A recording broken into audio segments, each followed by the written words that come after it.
Hello everyone, it is day 20 of VEDS and it is time for another Music Monday. So Tessa challenged me to talk a little bit about my songwriting process, which I had planned to do next week because I have an original song next week and I thought I would talk a little bit about how I wrote it and why I wrote it and what I was inspired by.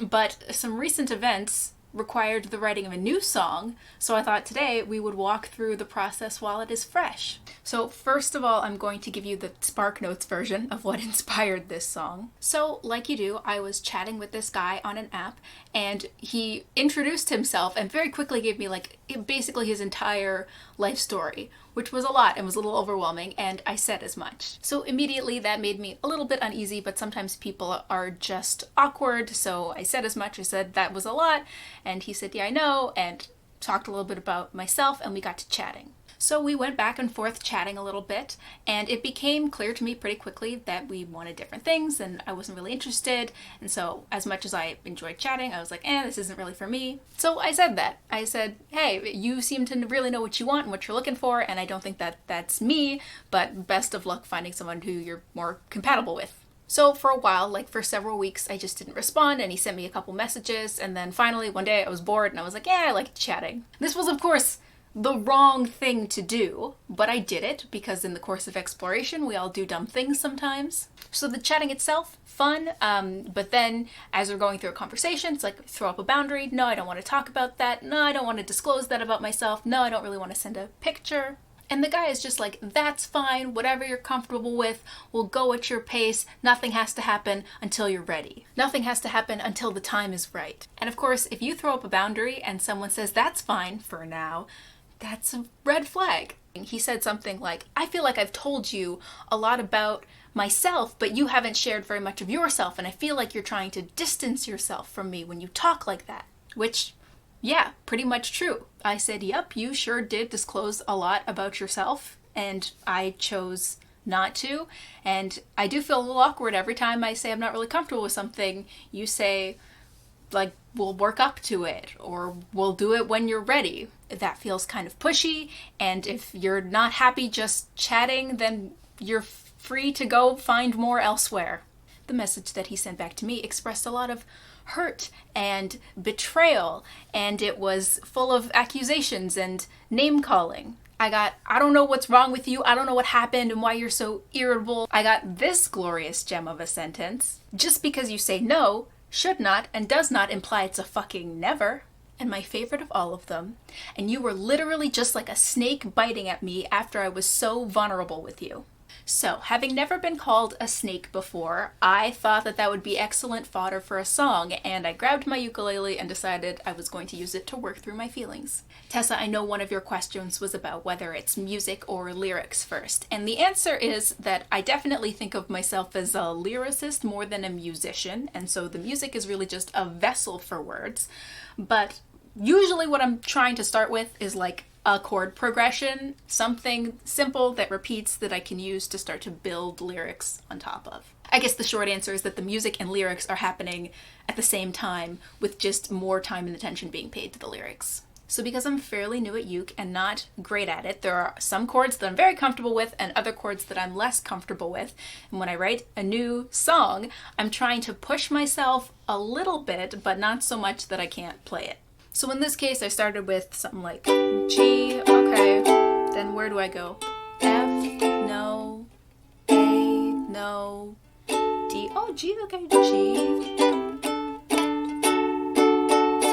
And then where do I go from there? C's not bad.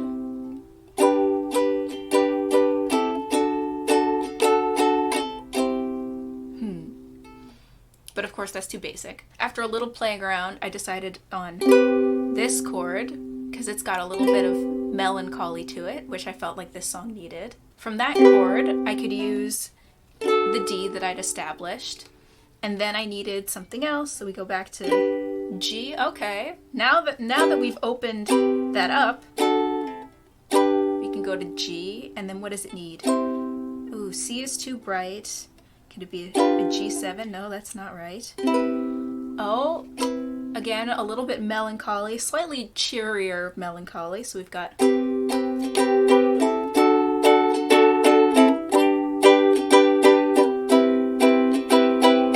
once I've got a chord progression going, then I start playing around with lyrics and a vocal melody. And really, it's the vocal melody first, and I'm putting in lyrics, and they're sort of scratch lyrics, like whatever comes into my brain first, and I'll fix them later. So today I was feeling a little bit bemused about being called a snake.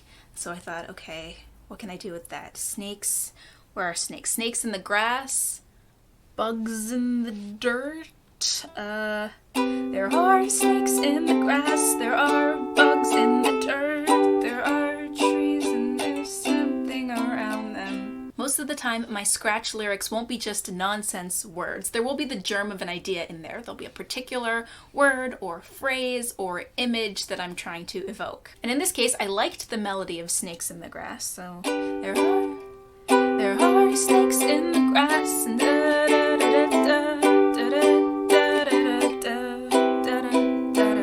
But I didn't like the worms had to go, so we're staying on snakes. Okay, there's snakes in the grass. What are they doing? What do I know about snakes? As it happens, I told Graham about the snake comment, and his response was like, well, yeah, he has a point. If a snake goes into some sort of threat posture and you poke at it, it is gonna bite you.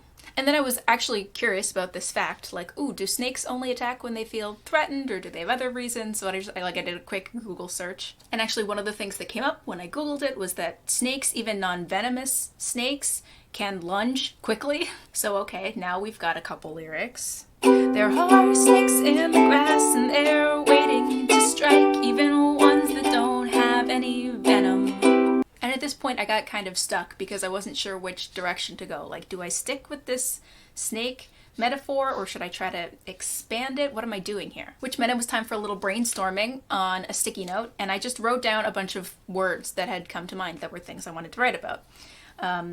What I've got written on this sticky note is snake, coins, trust, push, hurt, blame, want, boundaries, defensive posture.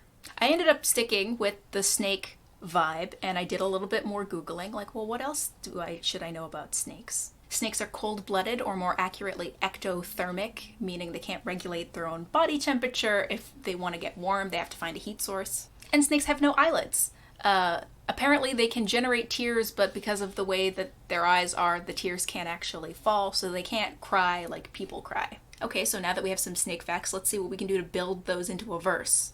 There are snakes in the grass and they're waiting to strike, even ones that don't have any venom.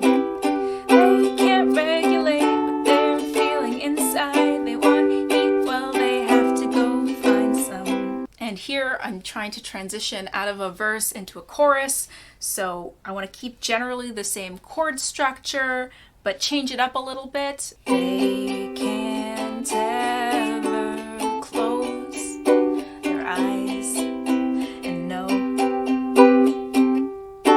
snakes never cry. And this is where I got really stuck, because I knew I couldn't sustain this snake metaphor for an entire song. I had run out of snake facts, and I had worked up to where there should be a chorus, but I felt like we hadn't really established a solid premise for a chorus if the song isn't going to be about snake facts. So okay, we decide this actually isn't going to be standard pop song format with the verse chorus structure. Instead, we're going to divide it into two parts. We're going to have part one of the song, which is like our intro, and then we're going to have this main body of the song.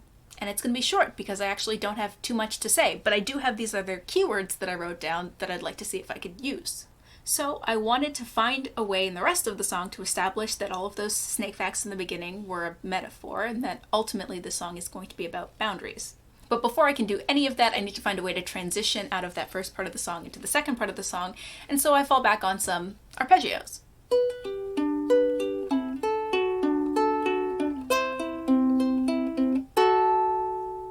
And what do I want to say? Well, we want to make it really clear that we're transitioning from this being about a snake to being about me. I'm the snake. So let's get an I statement in there. I've been a lonely kind of girl, in defensive posture, the furthest thing from any kind of predator. And now all we have to do is really drive home the point of the song. So if you feel threatened when I set a boundary, then maybe it doesn't have jack shit to do with me. This snake will just just slither along and find some place warmer. Now at this point, with other songs, I might continue to workshop it, I might add more verses, but for today, for the purpose of this song and this vlog, all we really need is these two halves. Let's hear what it sounds like when we put it all together. There are snakes in the grass and they're waiting to strike, even ones that don't have any venom. They can't regulate what they're feeling inside. They want heat, well they have to go find some. They can't ever close their eyes.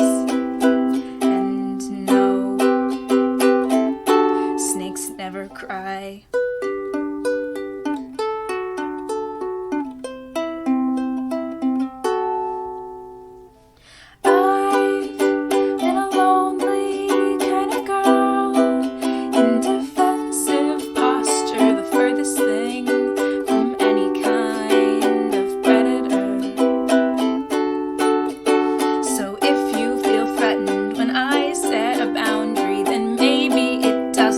Jack shit to do with me. This snake will just slither along and find some place warmer. Ooh,